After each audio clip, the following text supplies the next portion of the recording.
It begins in silence, a quiet so loud it deafens you. The man who was a warm, predictable sun in your sky has become a flickering candle in a storm. One moment, he is there, a port in the storm. The next, he is an ocean of cold indifference, and your mind, a loyal detective, begins its frantic investigation. You replay every conversation. You dissect every word, every silence, searching for the clue you missed. The phone in your hand becomes a monolith of judgment. Its silence is an accusation. You feel a knot of anxiety tighten in your stomach. A cold dread that you have done something terribly wrong. You start to edit yourself. You become a carefully curated version of the woman you think he wants. More agreeable, less demanding. A ghost of your former self. This frantic dance of trying to please him. It feels like love. It feels like devotion, but it's not. This is not a random emotional storm. This is psychology. The human brain is a pattern-seeking machine. It craves predictability. It builds entire worlds on it. When he was consistent, your brain wrote a script. A story of safety, affection, and a predictable future. His sudden unpredictability is not just a change in mood.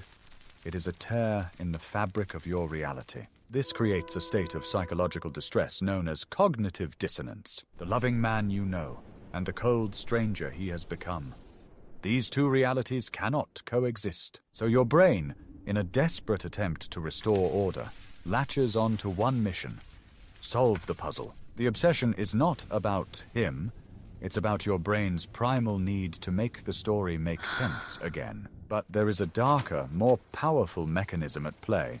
It's called intermittent reinforcement, the most addictive behavioral principle known to psychology. A steady reward is nice. A predictable reward creates comfort. But an unpredictable reward? That creates addiction. His moments of warmth are the jackpot. They are rare. They are random. So you keep pulling the lever. You text, you call, you perform, hoping that this time you'll get the reward. The crumb of affection. The glimpse of the man you thought you knew. Each small reward rewires your brain. It doesn't satisfy the hunger, it deepens it. It tells your subconscious, keep trying. The payoff could be next. This is the engine of the obsessive chase. It's not your weakness, it's your humanity, weaponized. But why is this pattern so devastatingly effective? Because it hijacks something even deeper, the primal trigger. For millennia, a woman's survival, and the survival of her offspring, depended on the reliability of her partner. A man's predictability wasn't a romantic preference. It was a life-or-death signal of safety and resource. An unpredictable man was a threat.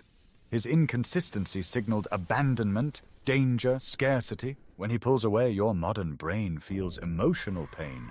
But your ancient, primal brain, it screams danger. The chase is a desperate, biological attempt to re-establish safety, to secure the resource, to lock down the connection. You are not chasing him. You are chasing a feeling of survival. Let me tell you a story. Consider it a case study in this particular madness. Her name was Ilara, an artist. Her world was color and light, a life she built with her own two hands. His name was Silas, an architect. He built worlds of shadow and line, of beautiful, perfect emptiness. When they met, it was a collision. He saw the structure beneath her chaos.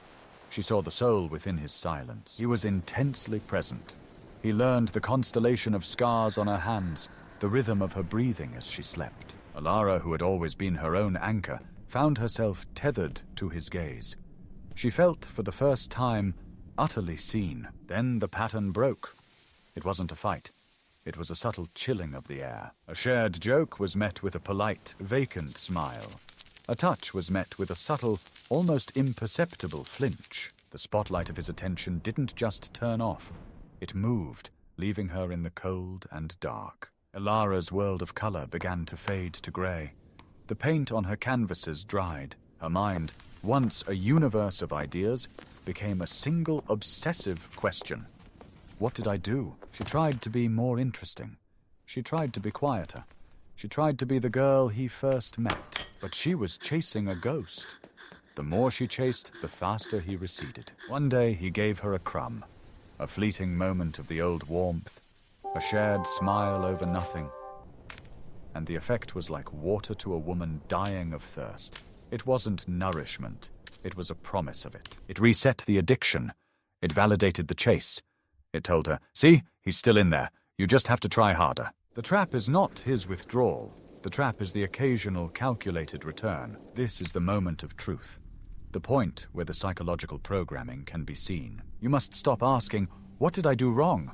And start asking, what is this pattern doing to me? You are chasing a man who has made his affection a scarce commodity. He may not be a conscious monster. He may be a deeply wounded man, repeating his own trauma. His reasons for creating this dynamic are his own. They are a locked room you will never have the key to, but his reasons do not matter. The effect on you is all that is real. The truth is a cold key, but it opens the only door that matters, the one to your own cage. To see the pattern is to break the spell. To name the game is to stop playing. The obsessive chase is a feedback loop.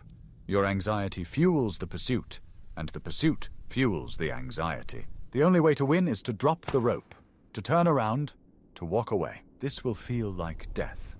Your primal brain will scream that you are abandoning survival, safety, everything. You must let it scream. You must walk through that fire, because on the other side is not the love you thought you were chasing. It's something far more valuable. It is the reclaiming of your own mind, the return of your color, the rediscovery of your own steady sun. The power was never in making him predictable. The power was in accepting his chaos and choosing your own peace.